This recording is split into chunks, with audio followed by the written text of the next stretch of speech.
Hello दोस्तों, आपको सच्ची हॉरर स्टोरी सुनना पसंद है तो हमारे चैनल को अभी सब्सक्राइब करें। धन्यवाद। चलिए शुरू करते हैं आज की स्टोरी। क्या भूत सच में होते हैं? यह एक ऐसी बहस है जो सदियों से चली आ रही है। जहां करोड़ों लोग मानते हैं कि भूत सच में होते हैं, वहीं बहुत से लोग ऐसे भी हैं जो भूत या आत्माओं के अस्तित्व को लेकर सहमत नहीं हैं। खैर, जो भी हो, अक्सर हमें भूतों से जुड़ी कुछ घटनाओं का जिक्र सुनने को मिल ही जाता है। और अगर बताने वाले की माने तो ये घटनाएं सच्ची होती है।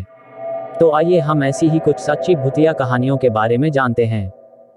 आज हम आपको सब्सक्राइबर्स द्वारा भेजी गई कुछ सच्ची कहानी बताएंगे। एक आदमी की पत्नी अचानक से बहुत बीमार पड़ गई। मरने से पहले उसने अपने पति से कहा, मैं तुम्हें बहुत प्यार करती हूँ, तुम्हें छोड़कर नहीं जाना चाहती। मैं नहीं चाहती कि मेरे जाने के बाद तुम मुझे भुला दो और किसी दूसरी औरत से शादी करो। वादा करो कि मेरे मरने के बाद तुम किसी और से प्रेम नहीं करोगे, वरना मेरी आत्मा तुम्हें चैन से जीने नहीं देगी। और इतना कहकर वो चल बसी।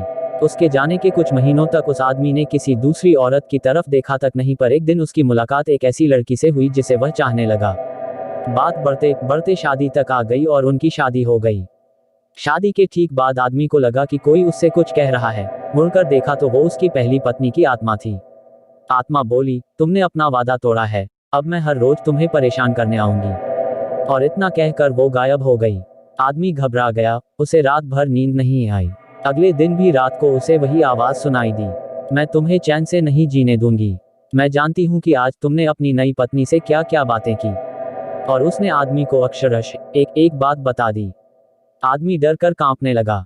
अगले दिन वह शहर से बहुत दूर एक जैन मास्टर के पास गया और सारी बात बता दी। मास्टर बोले, ये प्रेत बहुत चालाक है। उद्धरण चिन्ह, बिल्कुल है, तभी तो मेरी एक एक बात उसे पता होती है। आदमी घबराते हुए बोला। मास्टर बोले, कोई बात नहीं, मेरे पास इसका भी इलाज है। इस बार जब तुम्हारी पत्नी का भूत आए तो मैं जैसा कहता हूँ तुम ठीक वैसा ही करना। उस रात जब आत्मा वापस आई तो आदमी बोला, तुम इतनी चालाक हो, मैं तुमसे कुछ भी नहीं छिपा सकता। और जैसा कि तुम चाहती हो मैं अपनी पत्नी को छोड़ने के लिए भी तैयार हूं, पर उसके लिए तुम्हें एक प्रश्न का उत्तर देना होगा। और अगर तुम उत्तर न दे पाई तो तुम्हें हमेशा हमेशा के लिए मेरा पीछा छोड़ना होगा। पत्नी का भूत बोला, मंजूर है, पूछो अपना प्रश्न। आदमी ने फौरन जमीन पर पड़े बहुत सारे छोटे छोटे कंकड़ अपनी मुट्ठी में भर लिए और बोला, बताओ मेरी मुट्ठी में कितने कंकड़ हैं।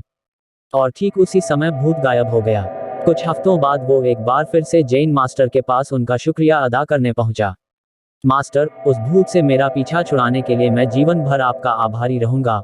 आदमी बोला, पर मैं ये नहीं समझ पाया कि आखिर उस प्रश्न में ऐसा क्या था कि एक झटके में ही भूत गायब हो गया। मास्टर बोले, बेटा, दरअसल कोई भूत था ही नहीं। उद्धरण चिन्ह, मतलब? आदमी आश्चर्य से बोला, हाँ, कोई भूत था ही नहीं। दरअसल दूसरी शादी करने की वजह से तुम्हें एक अपराधबोध महसूस हो रहा था और उसी वजह से तुम्हारा दिमाग एक भ्रम की स्थिति पैदा कर तुम्हें भूत का अनुभव करा रहा था। मास्टर ने समझाया। पर ऐसा था तो वो मेरी हर एक बात कैसे जान जाता था? आदमी ने पूछा।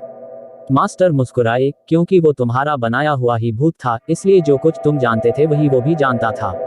और यही कारण था कि मैंने तुम्हें वो कंकड़ वाला प्रश्न पूछने को कहा, क्योंकि मैं जानता था कि इसका उत्तर तुम्हें भी नहीं पता होगा और इसलिए भूत भी इसका उत्तर नहीं दे पाएगा और तुम्हें तुम्हारे दिमाग की ही उपज से छुटकारा मिल जाएगा।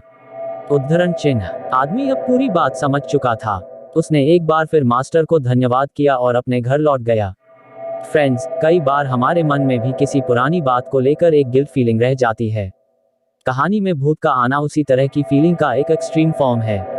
पर अधिकतर मामलों में हम किसी पुरानी घटना को याद कर अफसोस करते हैं और कभी कभार खुद पर क्रोधित भी हो जाते हैं।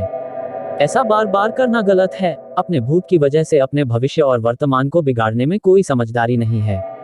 इसलिए अगर आप भी किसी पुरानी घटना की वजह से अपराधबोध महसूस करते हैं तो ऐसा ना करें।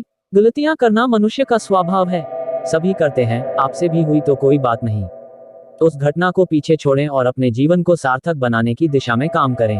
दूसरी कहानी। आज मैं आपको एक ऐसी घटना के बारे में बताना चाहता हूं जिसने मुझे और मेरी जिंदगी को पूरी तरह बदल कर रख दिया। मुझे सोचने के लिए मजबूर कर दिया कि क्या उस रात मैंने जो देखा था वो सच था या सिर्फ मेरा वहम। सुनने वाले भले ही इसे एक मनगढ़ंत कहानी मान लें, लेकिन वो कहते हैं ना, जिस पर बीतती है वही उस दर्द को समझ सकता है। ऐसा ही कुछ मुझ पर भी बीता जिसे मैं आप सभी को सुनाना चाहता हूँ। बात आज से लगभग 3 साल पहले की है, जब मैं अपने करीबी दोस्त की शादी में शामिल होने उसके गांव गया था। हम दोनों दिल्ली की एक कंपनी में साथ काम करते थे, लेकिन उसका परिवार राजस्थान के एक छोटे से गांव से संबंध रखता था। उसके विवाह से जुड़े सभी आयोजन वहीं गांव में ही होने थे, इसीलिए उसकी शादी से 3 दिन पहले ही मैं वहां जाने के लिए निकल पड़ा। जयपुर एयरपोर्ट पर उतरने के बाद मैंने उसके गांव पहुंचने के लिए एक टैक्सी की। मेरे दोस्त साहिल का गांव जयपुर से काफी दूर था। ड्राइवर ने पहले ही कहा था कि पूरे 24 घंटे में ही हम उस गांव में पहुंच पाएंगे। सफर लंबा था, इसीलिए टैक्सी ड्राइवर से बातें भी शुरू हो गईं। बातें करते करते उसने गांव देहातों में फैले भूत प्रेतों के किस्सों का जिक्र छेड़ दिया। ड्राइवर का कहना था कि जिस गांव में मैं जा रहा हूं वहां तो डायनों का आना बहुत आम है। उसने मुझे एक नहीं ना जाने कितने ही किस्से सुना दिए उस गांव और डायन से जुड़े हुए। अब आप तो जानते ही हैं कि दिल्ली जैसे महानगर में रहने वाले युवा कहाँ इन आत्माओं और डायनों की बात पर यकीन करते हैं।